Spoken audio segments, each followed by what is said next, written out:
The babysitter heard a voice, "Don't answer the door." The first knock came at 8:53 on a rain-polished Saturday in late October, the kind of night in Portland, Oregon, when sidewalks shine and porches feel closer to the river. The house on Birch Hollow Court sat half a block from a small park that still carried the day's damp laughter. Inside, the dishwasher murmured, and a kettle tried to be brave. The babysitter stood in the kitchen doorway, one hand on the frame, listening because something in the sound at the front of the house asked to be listened to. The knock was polite, then it wasn't. "Before we begin, tell me, where are you listening from and what time is it there?" Her name was Isola Marin, 19. Art student, commuter, weeknight sitter for families who liked the way she paid attention. She had a way of noticing and then not needing to say what she had noticed. Two children slept upstairs in rooms that smelled like clean cotton and a little of crayons. Oren, 5, a collector of sticks, and Juniper, 3, a thumbsucker who dreamed with her hands still resting on the bed rail as if the world might roll. Their parents, Elowin and Cormac Pike, had left at 7:15 for a long-promised dinner with friends on the east side. The year was 2016, when doorbells had learned to film you and phones hummed even when you wished them quiet.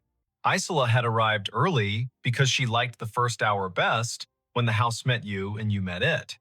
The Pike's place had bones from the 1930s and confidence from a do-it-yourself remodel. A deep porch with a swing, pine floors that told the truth when the humidity rose, a narrow staircase that gave out a soft warning at the third tread. The front door had a knob smooth with history and a deadbolt that made a good, finished sound. Someone had left a bowl of apples on the kitchen island and a note in Elowin's looping hand, "Help yourself to anything except the chocolate chips." The note had a smile drawn like a quick breeze. There was also a line at the bottom that felt like it had been added while standing up. "If someone knocks and we're not back yet, don't answer." That line had made Isola breathe out through her nose, amused.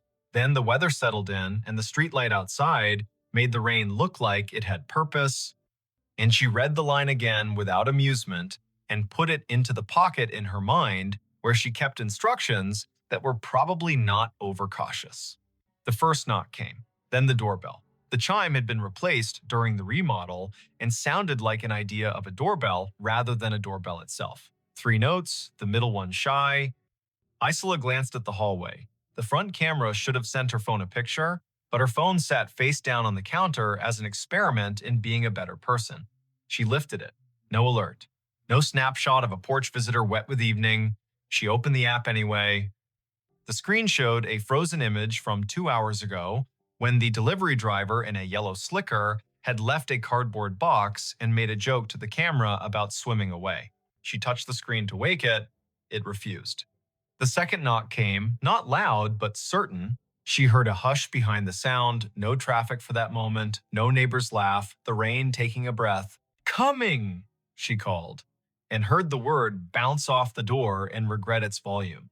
She crossed the living room, passing the lamp with the heavy base and the stack of picture books Elowin had left, lined up for bedtime like a plan that had already succeeded. She stopped 3 steps from the door, where you can still see the whole threshold and also the 3 framed photos on the wall to the right. Pike family on the Oregon coast, Pike family at a pumpkin patch, Pike family on a couch in this very room, elbows touching. The peephole showed dark. Not the dark of a coat, too close. The dark of rain pressuring the lens. She tilted her head to the side window, the one with the glass etched in a pattern of leaves. A shape stood on the porch, too close to see contours. Tall enough to be adult. Still, she thought of families who send a neighbor to drop off a sweater, of packages misdelivered, of jokes. She reached up, fingers on the deadbolt, and then the voice came from the stairwell behind her, even and close, a whisper and not a whisper, a way of speaking that used the room more than it used the air. "Don't answer the door." Isola stopped moving. The words had come from the landing, or the old heating vent in the hall, or the part of a house where stair and wall meet and decide to be patient. She turned her head, slow, like a deer deciding whether the sound belongs to a creek or to a person who has forgotten how feet work. No one stood there. Only the line of light from the kitchen, a run of framed children's drawings on the stair wall, and the slight turn of the banister at the top where a hand likes to pause. Hello, she said, not loud, not questioning, simply acknowledging the world's habit of speaking up when you have one hand on a lock. Down the hall, the nightlight in Oren's room painted a small boat shape on the floor.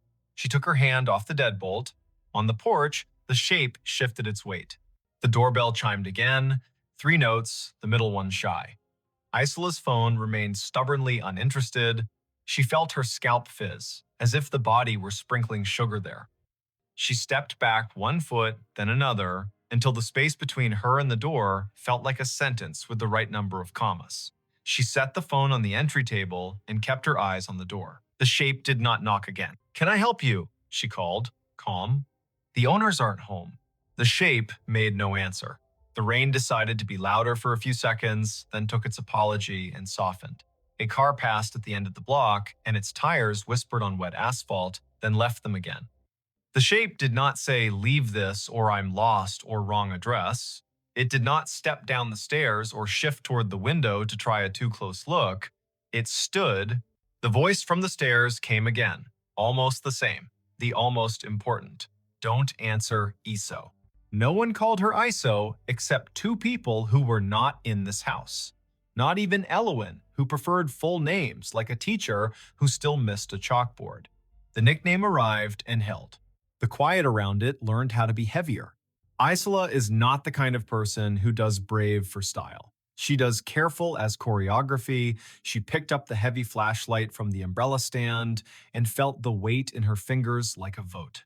She walked backward into the living room, never turning her back to the door until the couch was behind her knees. Then she set the flashlight on its end on the coffee table, ready to throw its beam like a purposeful animal. She tapped the phone awake.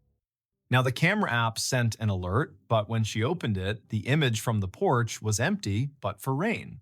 A rain curtain, the edge of the porch railing. No shape, no wet footprints on the mat when she zoomed, though that could be the grain of the old wood lying. The house held itself very still. Oren coughed once upstairs and rolled to a new dream. The dishwasher hit its dry cycle and made a small whir, as if about to tell a joke. Isola stood. She walked to the staircase and put her hand on the newel post because sometimes wood is better than a person's breath. She stepped up the first 3 treads, the third giving it soft warning, and peered down the hall. Juniper's door was open, just enough for night to move through. Oren's was open a little wider because he had insisted, recently, that he could hear better if the door learned to be brave, and no one had argued with the logic. "Thank you," she said to the landing. She felt ridiculous. She felt correct. The phone hummed. A text from Cormac, "Running late, dessert took forever. You good?" She typed, "Yes." All quiet. Then after a second, a person knocked. Didn't answer. "All good." He bubbled back a thumbs up and a "let me know if weird." She did not type the lines she could not yet shape. She put the phone in her back pocket and went to the kitchen kettle. Tea might give the house another language to speak in. At 9:11, the sound came again. Not the knock.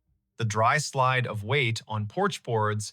Then a new voice, not in the room and not in the rain. A man's voice on the other side of the door, pitched to be reassuring and succeeding halfway. "Hey there," it called. "Sorry to bug you. My car slid a bit. I'm fine, just could I borrow a phone charger? Mine died." Isola stood very still on the tile by the stove. Charged phones. The sentence wore a coat of sense. It also wore the same coat a story uses when it wants to be invited inside. She felt the stair voice rest itself like a hand just between her shoulders. "Don't answer." "I can call a tow from here," she said. "If you tell me your name and plate, I'll call it in." A beat. The rain breathed. A neighbor's porch light clicked on 2 doors down, as if someone there had a similar feeling that night, should know it was being watched. "Sure," the voice said, cheerful, hurried. "Yeah, okay, appreciate it. I'm Kai. Plate is Washington, ZNJ." He trailed. The sound changed as if he had turned his head, as if reading something off a thing that had decided not to help him. "Hold up. Hard to see in the rain." "Okay," Isola said. She took a pen from the junk drawer. She did not step toward the door. The voice did not finish. The porch boards did the shift sound again, the one a body makes when deciding to step down, then silence, which is a choice. She waited a full minute and then padded back to the front hall, one foot making no more sound than the idea of a foot. Through the etched glass, she could see only the suggestion of a person-shaped absence where rain fell differently. The porch swing moved a breath back and forth, though she had not seen it move before tonight. She put her ear near the wood and did that thing you do against doors you don't mean to open. She listened to the hinge. She heard air. She did not hear breathing. She backed away because she did not owe the door any of the parts of her face. At 9:27, the voice from the stairs came a third time, and now it had a softness that made her throat ache. "Don't answer the door, Isola." "Okay," she said, and laughed once, not unkind. "Okay." She called the non-emergency line. The operator's voice was brisk, then kinder when she heard the children's ages. They sent a patrol car to cruise Birch Hollow Court. The officer rolled slow under the maples, touched two fingers to his brim up toward the windows like old practice, then slid away toward the park. He called to tell her he'd found no car in distress, no one walking in rain. She thanked him the way a person thanks another for being willing to be seen doing their job. At 10:09, something touched the back door. Not a knock, the whisper sound of a finger on glass. Isola turned off the kitchen light and let the room become a place where her eyes could do their best work. She stood behind the island and let one breath out, as if teaching her ribs a rule. The finger on glass again. Scrape, gentle. A child in some houses might do that, playing ambush. But the child would laugh or give himself away with breath fogging the pain in a haunted oval. The voice in the hall didn't speak. It didn't need to. Isola aimed the flashlight at the floorboards and thumbed it on. The beam carved a clean white lane across the tile and into the mudroom, up onto the window, where a skin of condensation wavered on the glass like a thought. No face waited beyond it, only the moon in its nearly new mood, and the reflection of her own shoulder shaping into something braver than she felt. The scrape came again. The flashlight beam caught the faintest arc at the level of a hand. She walked a half step closer and saw what had made it. On the outside of the glass, pressed lightly against the pane as if placed, and then hesitated and then not taken away, was a leaf. A maple leaf quilted with rain, stem hanging like a punctuation mark.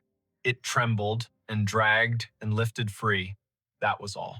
By 10:45, the children were deep in the kind of sleep that makes a house feel like it has set down a heavy bag. Isola sat in the living room and read 3 pages of a book without hearing a word, then closed it and looked at the door again and felt foolish again for looking at a door. She texted Elowen, "No rush, all fine." Their reply came in a minute. "On our way, rain slow, be home around 11:15, and wore the sound of people who have begun putting coats on." At 11:19, as headlights turned the corner outside and rain slicked away from tires and the familiar shape of the Pikes' wagon slowed by the curb, the doorbell chimed a third time. 3 notes, the middle one shy. Isola stood in the hallway, hand on the deadbolt, and looked through the peephole. The porch was empty, the wagon door closed. Cormac ran up the steps in a coat wet enough to laugh at itself. He patted his pockets like a magician who had dropped something essential. He had not rung.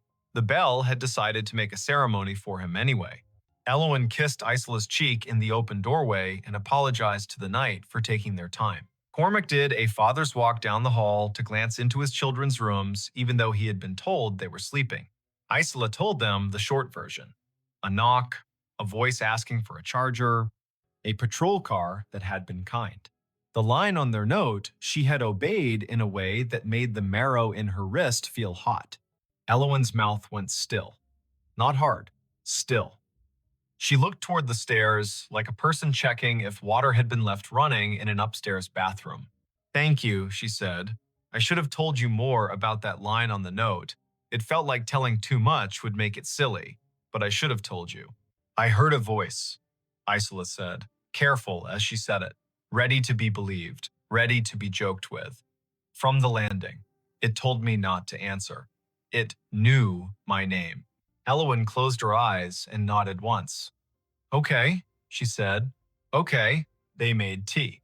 Cormac sat on the arm of a chair like a man who cannot bend himself small enough to fit back into an ordinary evening. Elowen told the story the way you tell one when you have lived with it long enough to know where its corners are. 2 winters before, she said, on a night when the river lifted itself and tried on a deeper voice, a man had walked the neighborhood knocking on doors asking for help. When people opened, he asked to come in and make a call, and if they stepped aside, he would cross the threshold with a speed that felt like another person had told him to hurry. Police had found him at the park pavilion where he had been sleeping rough, talking to a friend only he could hear. He never hurt anyone, Elowen said, but the nights after that felt like a door with a hard-to-find key. 2 weeks later, Cormac said, picking up the part he needed to say, "We were here with a sitter, not you, a college kid named Pike, no relation, and something similar happened. Knock. Voice." He started toward the door, and Juniper, who was barely 2, sat up and said clear as a broadcast, "Don't answer, Daddy." She was barely speaking in sentences. She said it right. My mother's voice used to say it to me when I would go to the door for anybody. Something about the way Junie said it, it sounded like my mother and not like my daughter, and also like my daughter anyway. I didn't open the door. We watched through the side glass. There was nobody there. The bell chimed again. And then, Elowen added, last spring, when we were packing for a visit to my sister's, the doorbell chimed at 2:17 in the morning. Twice. Cormac checked. No one. Junie sat up and said it again. Don't answer the door. We changed the batteries in the chime. We changed the camera. We got smarter about being dumb. But the voice, it comes when it needs to. And she sleeps through it now. We hear it and we listen to it, and then we don't tell anyone because the world doesn't know what to do with a family in a sentence. They laugh softly, a release. The kettle sighed. Rain found a new tempo along the gutters. Isola told them about the man who had used the name Kai and about the way the shape had filled the porch and then been only Rain when she asked questions. She said the nickname the voice had used for her and watched Elowen's face widen in a slow astonishment that contained no fear. It knows, Elowen said. It knows who it needs to keep. They did not turn the story into an advertisement for another religion. They put the house back in order. Isola took the extra bills Cormac offered only after he insisted 3 times. She put on her jacket, damp from fear she didn't call fear, and stepped out onto the porch with them. The porch looked like any porch. The swing creaked because swings are built to do that, at least a little. The streetlight watched their car for a second, then got bored. Elowen reached for Isola's hand and squeezed, once, like a benediction you don't have to keep. On the drive home, the wipers kept time for a song Isola wouldn't have recognized if it had been played for her on a better night. She went under the overpass, where a man with a shopping cart had built a small palace of pallets and hope. She went by the open all-night grocery, where the cashier sells soup to people whose apartments never learned to hold heat. She went by a block of houses where the windows showed families still awake and not sorry. At a red light, she lowered her window and let the rain reach all the way in and touch her cheek, and then she rolled it back up and laughed, because the world had not insisted on being only one thing. The voice didn't follow her. It stayed with the house that needed it. Weeks went by without another knock at an odd hour. Leaves went to ground, and then to bags, and then to wherever leaves go when they've done their first job. On a Thursday in early December, Isola sat for another family across town and saw, on the neighborhood chat, a thread begin. Did anyone hear a bell twice last night around 2? The comments were predictable, then less so. A woman 4 streets over wrote that her grandmother used to leave a ribbon on the inside doorknob to remind herself not to open for kindness in the exact hour when kindness is most dangerous. A man who taught band at the high school wrote that he lived alone and still heard a voice sometimes when he put his hand on the deadbolt, and it always sounded like a person who had spent the afternoon organizing drawers and would simply not have the mess of a poor decision. Near midnight, her phone hummed. A text from Elowen, a photo of Juniper asleep on the couch under a quilt, toes poking out like arguments. Under it, a simple line. When she was half asleep tonight, she said, "Tell Iso thanks." The thanks is from me too. That winter, the door stayed a door. Spring arrived with a rhythm it was proud of. The voice came twice, each time for Isla, once at the Pike House, and once oddly in a different house where the rule felt the same though the picture frames were new. Don't answer. Each time she didn't. Each time the world failed to end. Each time she thought of how many doors in this country stand between people who need help and people who will offer it and people who mean harm and the harm they intend. She learned something small and, to her, permanent. Safety and kindness are not enemies. They are a ladder. You step to the next rung when it will hold, not before. In late summer, after her semester ended and before the new one began, she took a train to see family in Eastern Washington. In the dining car, a man waved her to the empty seat across from him, the way travelers do when their stories want company, and she accepted. He was older, but not old, wore a ball cap with the logo torn off, and had one of those faces that make you feel remembered. He asked what she did. She said art and children and listening. He nodded as if that were a single profession. He told her he had been a night manager at a motel once, decades back, and how sometimes the night tells you who to open the door for and who to speak to through glass, and how your body knows if you let it be the first expert. He said his mother's voice still visited clear, not spooky, not the kind of thing you put in a movie, and told him the one sentence that she had left him as a tool: don't answer the door, not because you aren't good, because you are. She returned to Portland with a sketchbook full of stairways and kettles and porch swings. She babysat for the Pikes the first Friday of October, a night with dry leaves and a moon that put on a mustache of cloud and then laughed at itself. The bedtimes went easy. The dishwasher hummed. At 9:14, the bell chimed once and stopped. She walked to the door and put her hand on the newel post and waited. The voice did not come this time. The house trusted her to have learned. She didn't answer. Later, when Elowen got home and leaned against the door while she took her boots off and said, "I love my boots and I love taking them off," Isola told her about the single chime. Elowen laughed softly and asked if she wanted pie, and they ate pie in the kitchen with their spoons, making small civilized noises, and the night minding its business. If you want a moral, there isn't one sharp and neat enough to slice bread. There is a sentence that belongs to a particular house on Birch Hollow Court, and maybe to your house too if you need it.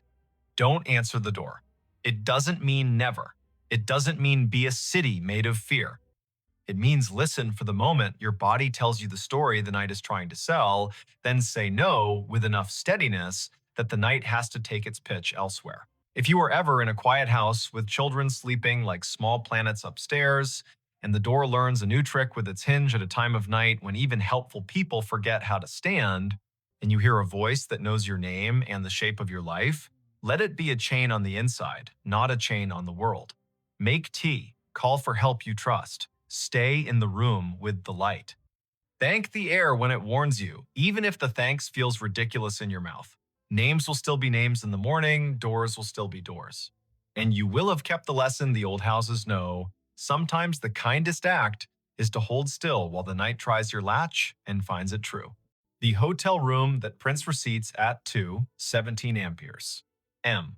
The first night, the receipt printer woke her. It coughed once in the dark, warmed its little brass roller, and began to spit out a strip of thermal paper that glowed faintly like a cigarette behind cupped hands. The room clock said 2:17 in pale blue digits. Vesper Klein lay very still in bed 5B at the Scissortail Hotel, a brick-walled midtown remnant on North Boston Avenue in Tulsa, Oklahoma, and listened to the tiny buzz and chirp as the machine printed, paused, and printed again, as if it were resuming a conversation it had been having without her for years. Before we begin, tell me where are you listening from and what time is it there? She had checked in late after a client dinner that went long on promises and light on dessert. The year was 2019, early November. The air outside clean after a narrow band of rain slid through, and the sidewalks shone like varnished stage floors. Vesper was 33, a freelance systems tech who patched networks for small hotels that couldn't afford to be down and couldn't afford to hire someone full-time. She traveled with a canvas tool roll, a spare router, a zippered pouch of adapters that looked like a magician's deck, and a mug with a hairline crack she liked to think of as its signature. The scissor tail was her kind of place. A lobby with a brass bell that had learned restraint, a front desk shelf of paperback mysteries for the taking, a night auditor who watched the door like a friend watches a house while you're out of town. He'd been the one to hand her the key card and the two-page Wi-Fi map, Quill Penner, printed on a plastic badge, as if the name might be borrowed for the night. Night auditors aren't chatty by design, but Quill had leaned forward when she asked for the room farthest from the elevator. He'd said 5B is quiet most of the time, then paused, weighing whether to add something. He didn't. He pointed at the coffee station and said, "The cinnamon packets are the good ones." The printer sat on the desk under the window, small and stubborn, the kind of ticket machine you see in diners and old theaters. No USB cable trailed from it, which made Vesper grin in the dark because devices without visible leashes are both a challenge and a dare. The narrow receipt paper advanced in 2-inch bursts. The room smelled faintly of dust and citrus, the ghost of cleaning solution, and something else warm plastic maybe, or the metallic tang of heat on a coil. She slid out of bed, toes finding the rug, shoulders remembering every winter morning she had reached for her hoodie before her thoughts. The window showed a slice of downtown in sodium yellow, a parked truck with a tarp that breathed a little in the wind, a streetlight haloed just enough to be kind. She stood over the printer and watched it work. The top of the fresh strip read guest ledger at the margin, then a line of text that made her blink. Check-in, Harlan Row, rate $14.50, room 5B arrival, the 12th of October, 1958, comments, 2 pillows only. The paper was unbrowned, the font bold. She knew thermal stock fades to beige with sunlight, goes blotchy with time, and curls if you leave it near a vent. This looked new, but the data was from a year you had to say out loud to make it believable. The printer hummed again and produced another line. Check-in, Odetta Meyer. Rate, $12. Room, 5B. Arrival, the 4th of May, 1957. Comments, traveling with songbooks. She tore the strip and laid it flat on the desk, then pressed a finger to the cool plastic of the printer, as if touch might confess what the eye couldn't. The machine did not shake. It simply waited, polite as a clerk, with more to say. At 2:23, it stopped. A little green light near its only button winked twice like a made-up code. Vesper set the paper on a coaster, lay back down, and stared at the ceiling where the streetlight's slatted glow made a grid like a rehearsal. In 2 minutes, the heater clicked, the mini-fridge answered with its own throat clearing, and her body did the sensible thing it does when a problem cannot be solved and the hour is improper, it slept. Daylight always rationalizes the night. Vesper showered, dressed, and went downstairs with questions arranged in her mouth as if they were items on a parts list. Quill stood behind the desk with a pen balanced across his knuckles like a small seesaw. Room 5B printed receipts at 2:17, she said, like a person reporting a minor plumbing miracle. She slid the strip across. He read it, eyes moving left to right once, then again slower. He did not touch the paper, as if touching would make him complicit in whatever time wanted. He leaned in. You know how old buildings have old anchor points. You hang a new painting, but the wall still remembers the nail. He lowered his voice. That room was a manager's office back when this place was the Francis Motor Lodge. They kept a ledger in there, typed out receipts on a half-width machine bolted to the desk. At close, they printed a roll of check-ins for the night, tore it, and rubber-banded the strip to the hardback ledger.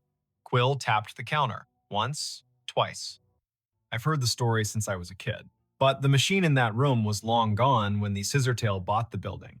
That, he nodded toward the strip, is a thermal ticket printer from the last decade. We put it in to spit bar tabs during wedding weekends. He smiled without humor. The bar's downstairs. He told her what he knew, which was more than most people get for free before 10 in the morning. 2 nights a month, irregular but stubborn, the printer in 5B came alive at 2:17 and printed names from when the room was an office, and the office took cash, and the cash came with a handshake, and sometimes a song. Housekeeping had tried unplugging it, but the little machine held on to its paper and its green light like a dog holds a ball. Engineering had replaced it with a new unit. The new unit learned the trick too, as if the wire in the wall had a voice. Once, a manager put the printer in another room. It printed in the other room. At 2:17, Vesper asked the question an auditor would ask, "Why 2:17?" Quill lifted a shoulder. Night audit on the old system rolled at 2. The manager, a woman named Adelaine Merritt, he wrote in her diary, he gestured toward the wall where black and white photos of the old Francis hung in frames. The audit took 17 minutes most nights because the room charge calculation was slow. He winked, a habit to soften hard edges. That's what the Haunted History Tour says, anyway. My grandmother worked housekeeping here in the 60s. She said Adelaine was the kind of woman who could silence a room by looking at a clock. Quill slid the strip back to Vesper. I don't put much stock in anything that prints on its own. But I don't stay in 5B either. She laughed, but softly. I'm the right kind of superstitious, she said, the kind that believes in loose cables and also in writing down names. She folded the strip, tucked it in her notebook, and promised the front desk a stronger signal on the north wing by supper. Work made the morning sensible. Vesper crawled into the equipment closet on 5, balanced her laptop on an inverted bucket, and watched packets move in tidy lines across her screen. The Scissortails network roamed like a polite guess slow if you needed it to be fast. Fast if you weren't asking. She pushed a firmware update, tuned channel widths, stood on a chair to re-angle a ceiling antenna the way you point your head to listen better. Lunch came from a food truck with a chalkboard menu and a line that made the air smell like cilantro and good intentions. She ate on the loading dock, the sun finding her cheekbones and telling her to stop worrying about things no one pays you to worry about. The second night, the printer coughed at 2:17 on the dot. The room's clock, which she had not trusted since it flashed 12:12 after she plugged her phone charger, matched her wristwatch exactly. The printed strip listed names again, 5 this time, each with a rate that made the era plain. Miguel Corrado, Della and Sten Bay, Bellamy H. Cross, Traveling Sales, G. Whitlow. The comments field sometimes added a phrase that felt like a quotation. Traveling with songbooks, baby sleeps light, keep the radio low. She tore the strip and laid it beside the previous one. The heater ticked its approval. She sat cross-legged on the rug, laptop open, the printer's power cord draped across her thigh. If it's a room ghost, she murmured, it should ignore me. If it's a network ghost, I may as well listen. Her laptop saw the printer as a simple thing on the subnet, a networked ticket device with a default login and a queue history that should have been empty and wasn't. Vesper scrolled. A job log rolling back months logged exactly 2 entries each night with the flag source, Legacy. Someone had written a silly little module into the Scissortails aging property management system, a module that echoed old file structures for nostalgia tours during October. She'd seen that kind of thing done for fun. But this module contained descriptors she didn't recognize. Ledger spool, carriage return key, ribbon jam. These were words from a different machine. The audit program triggered at 2. The ghost queue called itself at 2:17. She checked where it pointed. The path wasn't a path, it was a device ID that didn't match any modern naming scheme. She pinged the device. No answer. She traced the MAC. The vendor code came back to a company that died before the internet had central registration. That made her skin feel too tight. In the morning, white coffee cups clacked, and the lobby television played low, the weatherwoman pointing at a band of storms where storms like to form. Vesper asked Quill if there were schematics for the old building. He pointed to the office behind the desk. Ground plan framed on the wall. Maybe useful. The hotel had been 2 buildings stitched at the seam. The Francis Motor Lodge on the east, a narrower annex that used to be a savings bank on the west, joined by a flyover corridor at 3 and a clumsy arch at 5. Room 5B sat where the old bank manager's office once had been, according to a penciled note at the edge of the plan. There, a scrawl, printer niche, in lighter pencil, spare line to basement. Quill warmed to the problem the way night auditors do when daylight invites them to be citizens. He called maintenance. A man named Orson arrived in a polo with his name stitched in blue and a toolbox that had its own opinions. Together, they moved the desk in 5B 6 inches and then 3, and exposed a painted-over conduit hole at the baseboard with a thumb-width chase running down into the wall. Orson whistled between his teeth. That's no Romex. That's armored cable from a generation that believed steel could keep time. He tapped the baseboard with the handle of his screwdriver. It answered with the hollow ring of an old closet. In the basement, they found the closet where the spare line went to not exactly die. The air was colder down there, humid the way the past is humid. A metal cabinet stood against the wall, padlocked, a gray panel humming like a neighbor practicing scales. Orson tested the lock with a pick he swore he hadn't lost. The door swung open. Inside, another little printer sat, twin to the one upstairs, its power indicator dark, its paper roll neat as a submitted term paper.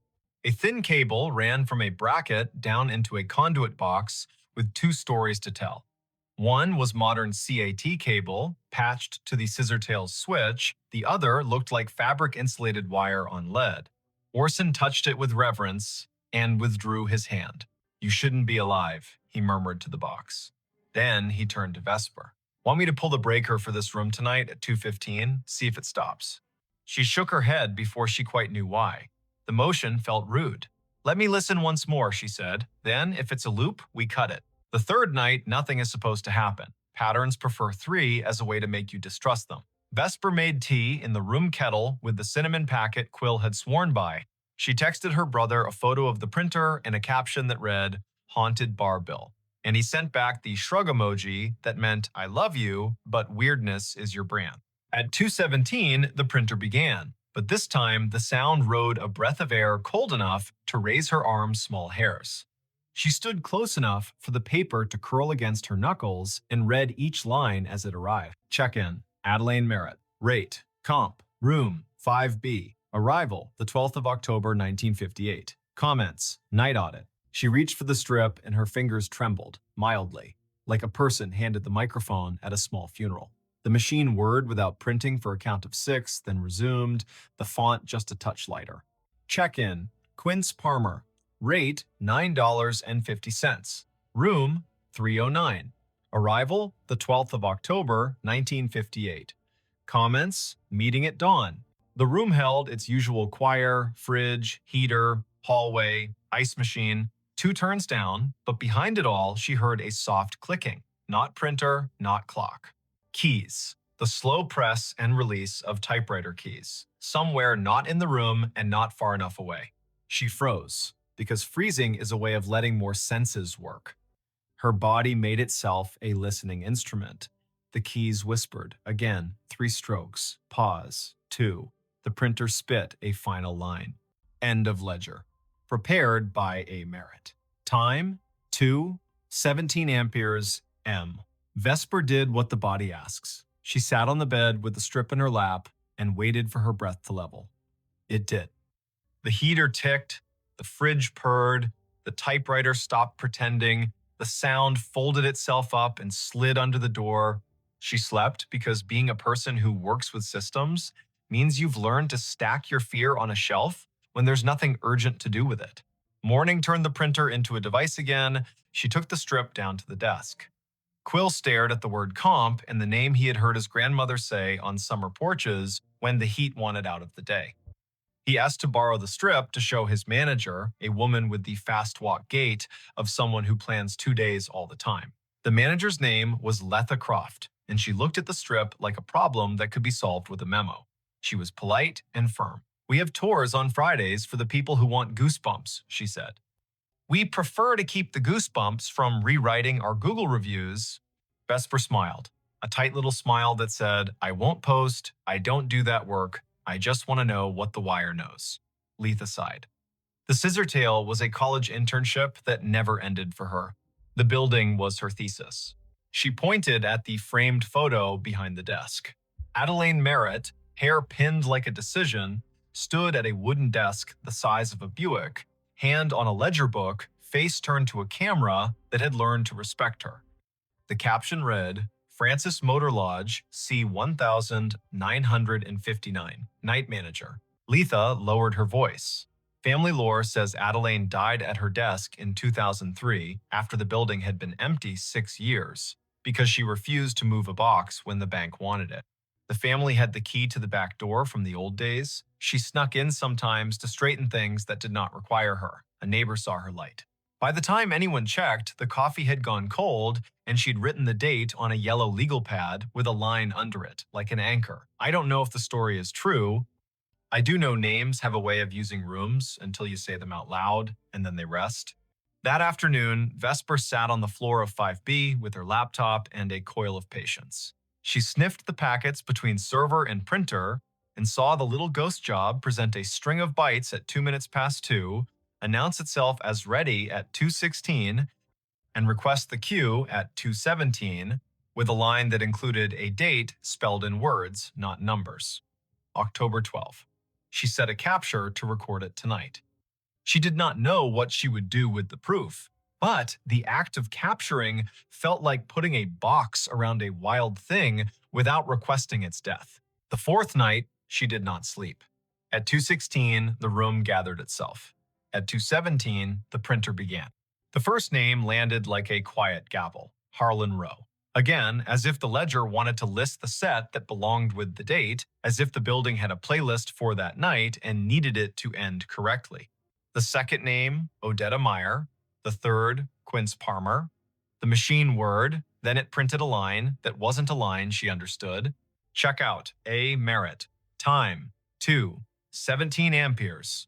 M. Balance, $0. Drawer, locked. The room changed temperature by a needle's width.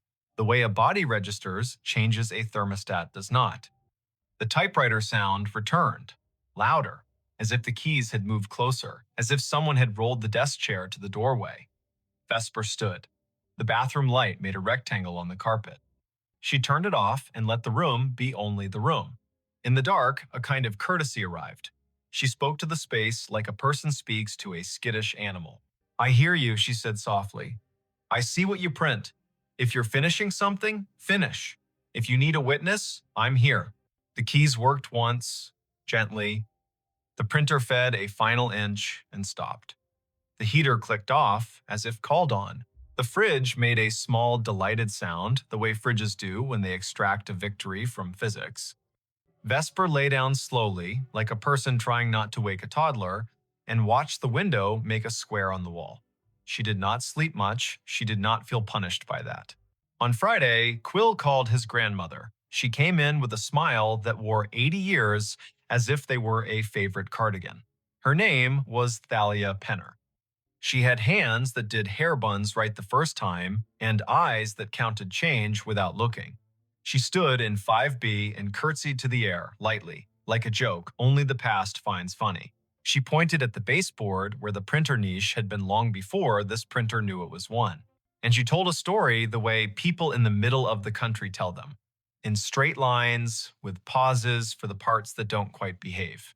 Back when the Francis was a stop on the oilfield run, she said, Adelaine kept books for men who couldn't read receipts and kept rooms for women who didn't need to be asked why they traveled alone. She printed the audit every night, tore the strip, tucked it under the ledger ribbon, and locked the drawer. Her niece said she was proud of how long she could do the math in her headroom tax, city tax, discount for the flood man whose boots never dried. When the hotel closed in 1997, Adelaine kept a key. In 2003, she came in one last time to make the numbers even. She wrote the date, she drew a line. She put her hand to her chest like she was looking for a pen and fell as neat as folding a shirt. The firemen took 10 minutes to arrive. I put flowers on the door, and then the bank put a new lock on the door, and then time put dust on the lock and years on us all. Thalia reached out and touched the printer as if it were the hem of a dress in a department store window. Adelaine believed in drawers that closed, she said. It sounds like over again at 2:17, she gets to do that part, finish the roll, tuck it in, say goodnight to accounts. She is the kind of woman who would find that worth doing. Vesper spent Saturday building a workaround that no manager had asked for and no ghost could be fooled by. She pre-programmed a rule in the printer's network profile. At 2:16, the device would capture its own print job to a text buffer and email it to a special address she made for the Scissortail historian. Proof for people, paper for the room. At 2:15, she and Orson stood in the basement closet like two burglars having second thoughts. Orson touched the breaker switch. He looked at her. She did not nod. He did not flip it. Upstairs in 5B, the printer coughed, purred, and worked. Down here, the old gray panel vibrated, soft as sleep. At 2:20, Vesper's email pinged her phone with a single message. Subject, ledger. Body, 3 lines. Names, rates, the comp, the sign-off. Prepared by A. Merritt. Time, 2:17 amperes. M. She did not sleep that night. She didn't mind. She lay on the bed, hands behind her head, and watched the room recede from what rooms are in daylight containers, shelves, angles, and become what rooms are when you let them be churches. Limits, repetition, silence between notes. She thought about drawers, about the way her work was mostly closing things in the right order so strangers could open them and recognize what they saw, about how a hotel is a machine for forgiving you for not being home. On Sunday, she checked out. She left a thank you envelope at the desk with Quill's name written in neat engineer's block. In it, a printout of the email rule and a small drawing she'd made of the baseboard hole with an arrow labeled here, "The wire remembers." Quill held the envelope like it might be heavier than it was. Letha met her at the door. "I can't exactly put this in a maintenance request," she said, meaning the week Vesper had just spent listening to a machine be more honest than any of them owed their jobs. "But I can tell you what we can do. We can frame a copy of your email in the staff room and call it the drawer letter. We can show it to anyone who works past midnight and forgets that ending is a kindness. We can not run a Halloween promo in 5B because some stories don't belong to customers. We cannot unplug the thing that works for someone who isn't here anymore." Vesper smiled. That's more than most places do for the living. She drove out of Tulsa with the radio off, south, then east, then north again, the planes rolling around her like a low lullaby. She stopped at a gas station where the coffee was too strong and therefore perfect.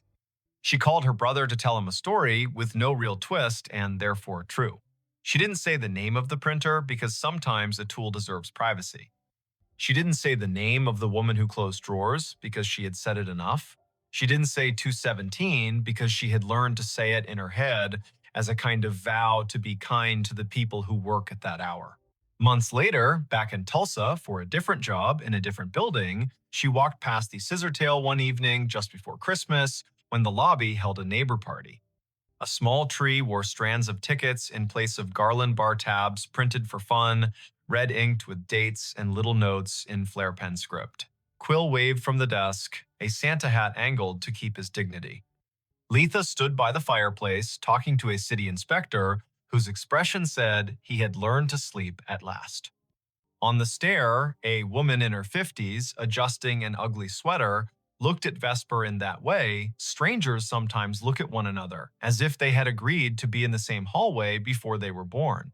Vesper stopped in for a minute. She drank cider from a paper cup. She left before anyone could ask for a funny story with a good ending. She slept at a chain hotel by the interstate where the printer in the lobby spat bills for bottled water and where midnight meant nothing in particular. At 2:17, she woke and smiled at the ceiling, not because any machine had called to her, but because she had trained her body to stand witness for a time that belongs to other people. She poured water into a glass and listened to the small sound it made when it met the bottom, hollow turning to full. She said the name she had been given as if returning a borrowed book. She slept again. If you ever find yourself in a hotel room and a device on the desk prints at a time that sounds like a secret, do what Vesper did. Don't yank the cord. Don't film it for the internet like proof is a currency and this is your chance to spend. Sit up, put your feet on the rug, read the names if names arrive. If you can, make a rule that gives the living something to hold a copy, a note, an email to a person whose job is to remember. Then, let the room have its paper. Let the drawer close. Say thank you to the time that isn't yours. The night staff everywhere will feel it like a hand they don't have to see. And if you must know, it goes like this. The little green light winks, the paper unfurls. The names Harlan, Odetta, Quince, Adelaine roll by. small and austere and whole. The room changes by a breath, the heater stands down, the fridge on duty hums, the typewriter in the wall or the idea of a typewriter slides one last carriage to the right and returns. The drawer locks. The ledger for that one night balances again. You will not have been asked to fix anything. You will not have been asked to believe. You will have been asked to witness. A job that counts. When dawn smears light along the window, when the city yawns and rolls, when the night auditor hands the keys back to daytime and goes home to sleep in a room with a plant that knows their voice, you will have been part of the smooth that makes this complicated world possible. Somewhere, a printer coughs once more, polite as always, and waits another 24 hours to do what it knows on the dot without apology. If, later, someone asks why a small hotel on North Boston Avenue keeps a finicky old ticket machine in a room that could rent for $2 more without it, you can say this. Not every device has to justify itself in money.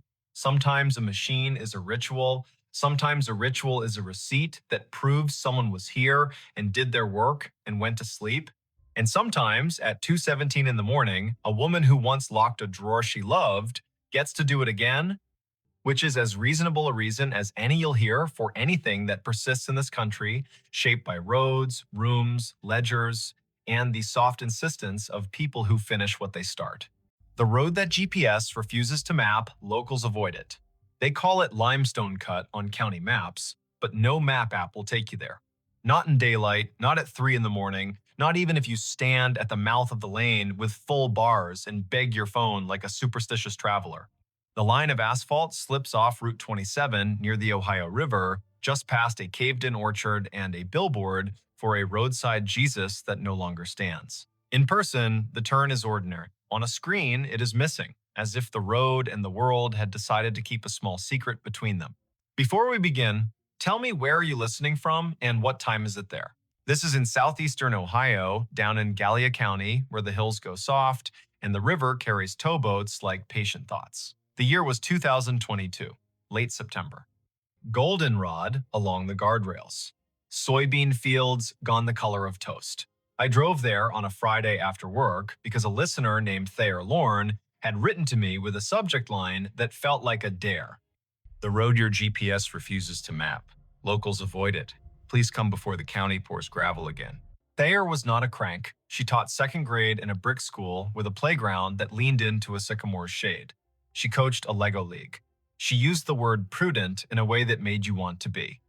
Her email listed dates and names the way people list ingredients. 2 wrecks in 2 years, 1 missing signage, 1 strange call to the sheriff's office just after midnight in late June. She did not say haunted, she said wrong.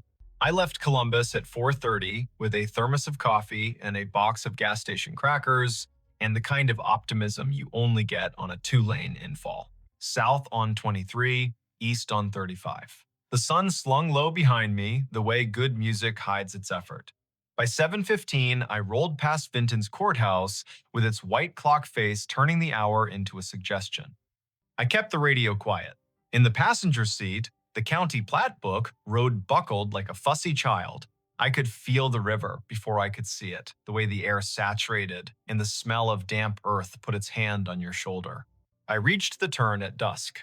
Limestone Cut was marked by a county sign that had once been green and was now a speculation. A locked gate blocked a gravel spur to the right, but the paved lane went on unbothered, as if all gates were for other people. My phone sat in the cup holder, showing me nothing. The blue line ended in a gray shrug. I tried 3 apps. Same shrug. The plat book said the road existed, had always existed, and ran 2 miles east to a decommissioned ferry landing that had not seen a ferry since 1978. The app said, find another way. Thayer's warning lived in my pocket.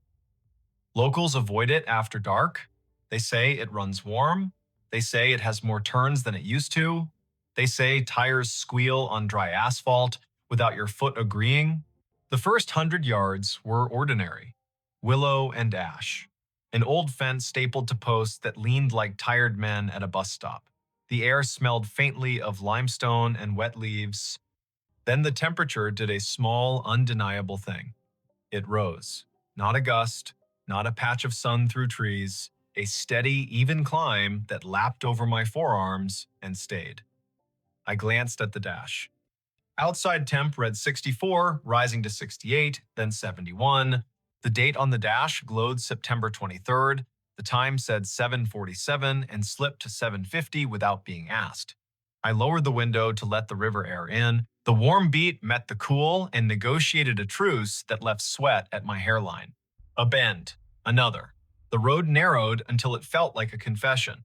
The trees grew close enough to see where vines had taught them to bow. I rolled slower. A small bridge came into view, wood deck, steel truss. A sign nailed to a poplar announced one lane in letters that had been painted by someone who believed in understatements. Beyond the bridge, the road ripple curved through a cut so tight the rock faces wore each other's dust. I stopped before the bridge, because I am not brave so much as careful. I set the hazard lights flashing red into green. I listened. A train whispered somewhere upriver. Crickets laid a steady carpet of sound over everything. From the cut, a thin metallic note like cooling machinery. The warm air possessed a sweetness I could not name immediately. Jams and canning season came to mind. Then the word arrived. Apples. Not Honeycrisp and not cider. Fallen apples. Ferment thinking about becoming something else. I took my notebook and recorded the details the way you do when you want the future to trust your memory. Time, temperature, smell, no wind, no other cars. Then I drove across the planks and felt the boards answer the tires like a breath under my feet. The cut rose. The hill pressed close. A corner went tighter than it looked on the approach. My rear tires slid a fraction, not enough to call it a slide, enough to make my throat say a quiet word I would not put in print. The steering wheel thudded softly, as if there were two wheels telling me two slightly different stories about straight. I eased. I took the next bend slower. There is a point in a road where the land decides whether you are a guest or a problem. Limestone Cut decided I was a slow guest and tolerated me. The warm air leveled at 76, then climbed another couple of ticks. The smell of apples deepened into something like a recipe, cinnamon without spice, yeast without bread. I passed a turnout with two straight ruts that led into grass and ended at a log older than my car. A shape hung from a branch ahead. I braked. It was a memorial. Crossed from cedar rails wired together, silk flowers that had learned to be brave in rain, photos in a sleeve of plastic tacked below a name printed on glossy paper. Mireille Pasque, 19, a date in October 2020. Below it, a line her father must have chosen, the road that brought you home. I got out. The heat met me like a body. My phone tried to show me bars, then tried not to. A moth hit the hazard light and changed its mind. I stood with my hands in my pockets and felt the place balance itself on me. When I turned across the road, I noticed another set of flowers half hidden in blackberry cane. The name blew up at me when wind finally remembered how. Osric Vales, 21, May 2021. Same line. The road that brought you home. I walked farther along the cut until it opened like a sigh. The lane flattened to a seam along a scrim of meadow that used to be something else. You can tell by how grass lies. If it grows with a memory of rose, something stood there before. The sky went the color of a bruise, deciding between night and purple. A light flickered ahead, low and steady. I squinted. Not a house, not a car, a lantern, rope handle, old-fashioned glass with its bubbles catching the last light. It swung at the mouth of a driveway, if driveway is what you call two parallel lines of dirt that remember wagons. A woman stood a few feet back from it in a denim coat and boots that had done more than look good. She raised a hand. Not a stop, exactly. A hello shaped by caution. You are going the wrong way, she said. Her voice had small-town plainness and age that could have been anywhere between 35 and 55 because work makes a music of people that is hard to date. She nodded to my car. Turn around at the lane. There is no place to swing up ahead. It goes to water and then to nothing, and the bank will be slick after last night. I introduced myself. I said my name and the name of my show. Her face did not change. She untied the rope from a dogwood sapling and brought the lantern closer. The glow put a field of gold on her cheek. You are the radio girl, she said, not unkind. Thayer told me you were coming. She said you are polite. She looked at my tires. I would go back before you go forward. The ferry road has two corners that do not know they are corners, and if you slide there, you will spend the night with your axle thinking about consequences. I asked her name. She said Tamsin Holt. She kept a hand wrapped around the lantern handle, as if light were something you hold to keep it from leaving. She pointed to the bank of the cut where the rock shouldered out above us. Hear that, she said. The rock under here runs with water. Not springs exactly. Leaks from the old drain gallery. The county drilled holes so the slope would get lighter and the holes steam and fall. The air warms, the road sweats. It is not witchcraft. It is a bad idea. We keep pretending we'll dry out. Her lantern threw small moons into the glass of my windows. A flock of nighthawks cut a pattern above the trees. The warmth wrapped the throat more than the skin, which is how you know it belongs to breath or rot. Tamsin tilted her head toward the river. You cannot see it from here, but it sits too close. When the ferry ran, the road came straight to the ramp. They moved the river to suit the men, and the river said, fine, I will move the bank to suit myself. And it has been a conversation since. Why will no app draw it? I asked. She shrugged slowly, as if some questions wore heavy coats. I heard it was a break in the public line after the flood in 2004 when the county closed it to repair the approach and never told the machines they had opened it again. I heard the maps blacklisted the coordinates when a mother drove into the river by following a robot voice that said, continue. I heard a man who knows about things sent an email to a company that said, please leave it off. We are tired of retrieving tourists and their courage. The people who make those clouds of roads do not live here. They live inside a different weather. Her hand flicked lightly at the memorial. Myre was my niece. Osric was her friend. They swung through here in a rain they thought would stay light. One slid, then the other came to help and turned around on land that looked like land and was not. The bank changes in a storm. The river is a liar that tells the truth when it feels like it. We stood with our feet on a road that wanted to be water. Time thinned. The lantern made a small island. Crickets sang as if the night were not worried about us at all. Thayer told me, locals avoid it, I said. Tamsin laughed once, a dry wire of a laugh that had carried heavier things. Locals avoid it when they are smart. Some are not smart all the time. Sometimes I am not. Sometimes I stand at the ferry mark and listen to the buckles tick when the night cools them, and tell my mother out loud that it is time to put the kettle on. She died 2 winters ago, and still I tell her, she put 50 years into this hill. The hill speaks her name when the wind is slow.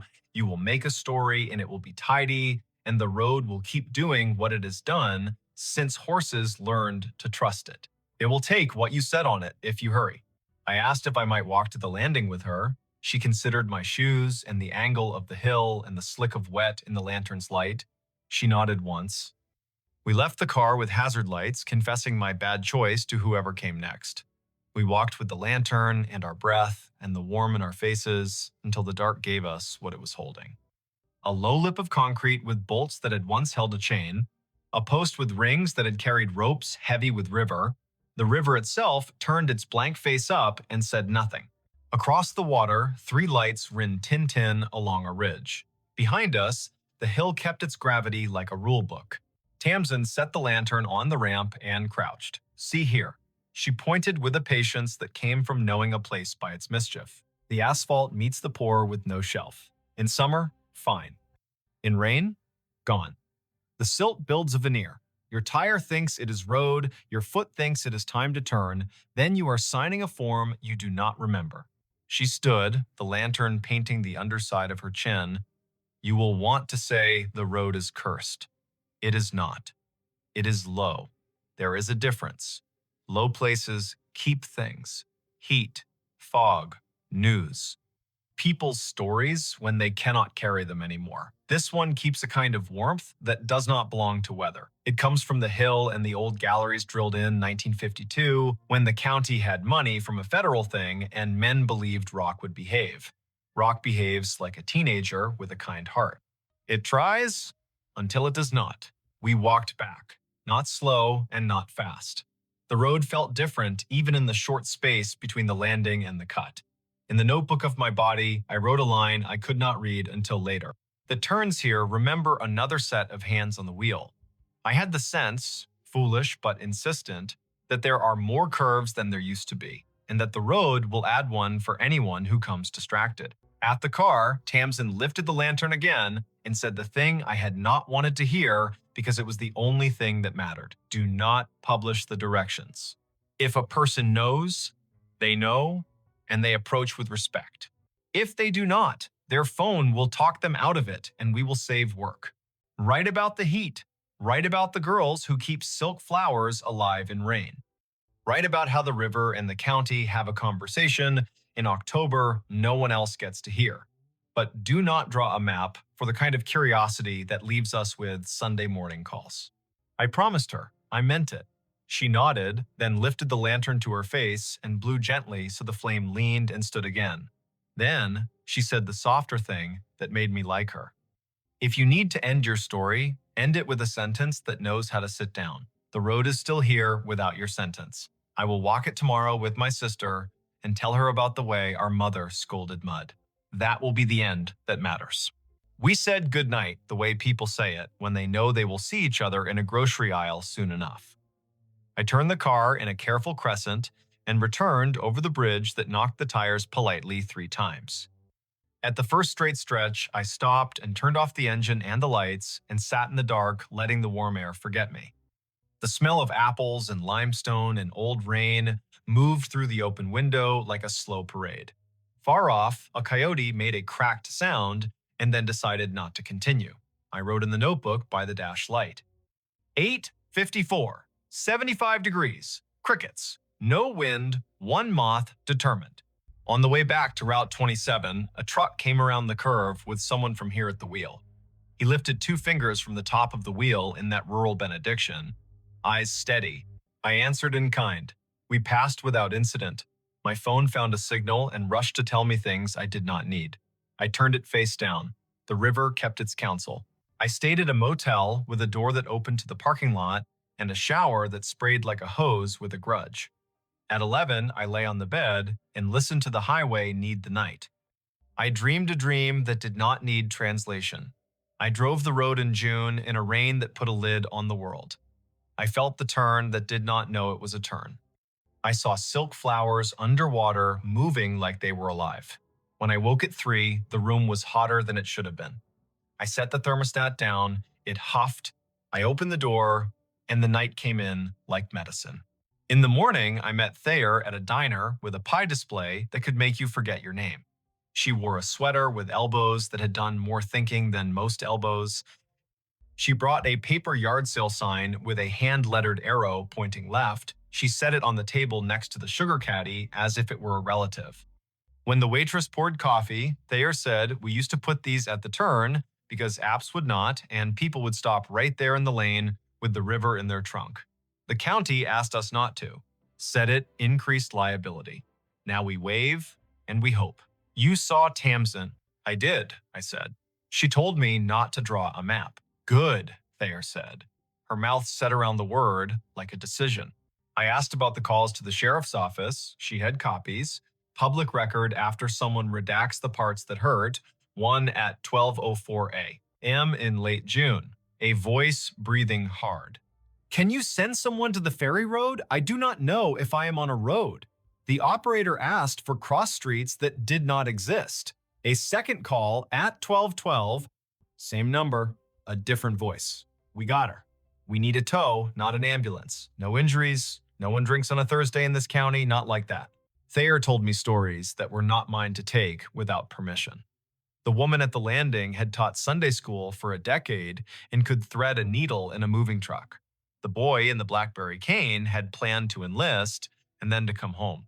The ferry used to carry school buses and funeral processions, and once, in 1964, a parade float for the county queen when the bridge upriver closed for repairs.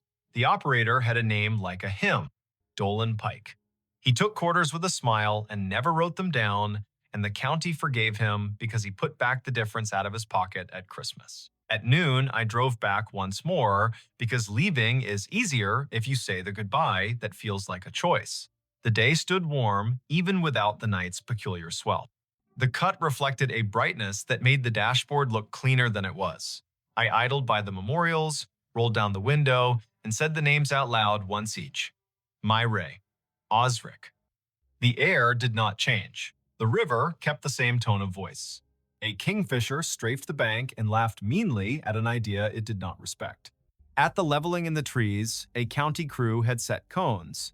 3 workers stood with a clipboard, a shovel, a rope to measure where the bank thought it should be. One of them wore his safety vest open, and the white undershirt said he had been at it since 7. He pointed at the asphalt and drew an invisible curve in the air, as if to show the piece of road how to round itself properly. Another squatted and peeled brittle weeds from a crack like string cheese. The third looked up when I slowed. He lifted a hand, the rural benediction again. I could not tell if he was welcoming me or telling me to go around. I went around. I kept the tires on the places that saw tires last time. You want a reason a road does not show up on a phone? Choose one. Bureaucracy, liability. A digital map made by a company that is afraid of being named in a lawsuit cannot afford local color. A dataset that drops a line because a county closes a gate for a week, a volunteer editor who got spooked, or the oldest reason, because the people who live there asked, and the people who make maps sometimes listen. Here is the part you can keep if you are the kind of person who needs a rule. If locals avoid a road, do not decide you are immune to their reasons because you are careful. Be careful at the places where land forgets itself. Warm air on a cool night means a stone or a story is breathing, and you should give it room. If a turn looks straighter than it is, it belongs to water or to someone else's memory. If you smell apples on limestone in September where no orchard stands, that is the hill reminding you this was a farm before your car was an idea. I drove away before dark because I had promised. The 2-lane lifted me back toward the highway like a kind hand on a back. The plat book lay open to a page that showed a thin, gray line stopping shy of the river. I did not pencil it in. Some lines stay honest by remaining incomplete. Months later, when the episode aired, people wrote to tell me about roads in their own counties that maps pretend not to know. A road in Vermont that snowplows leave until last and hikers take in June only. A road in East Texas that turned to soap in rain and led to a bridge a paper mill had once owned.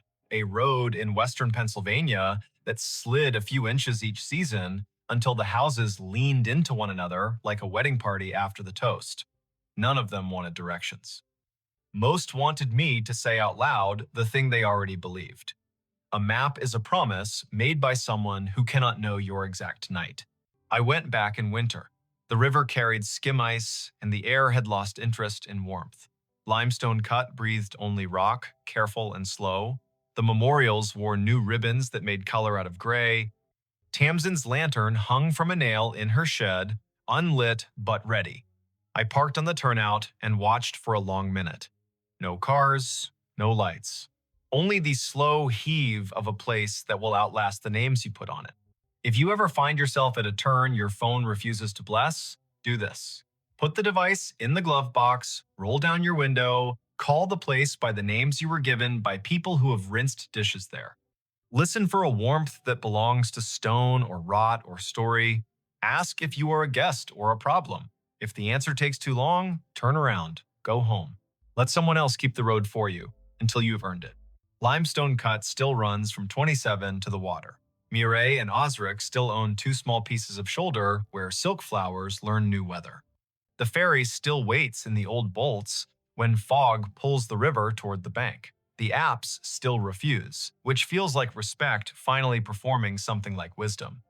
The locals still avoid it after dark, and you can call that superstition if you want. I call it the way people learn to live, with a story that does not need their approval to keep going.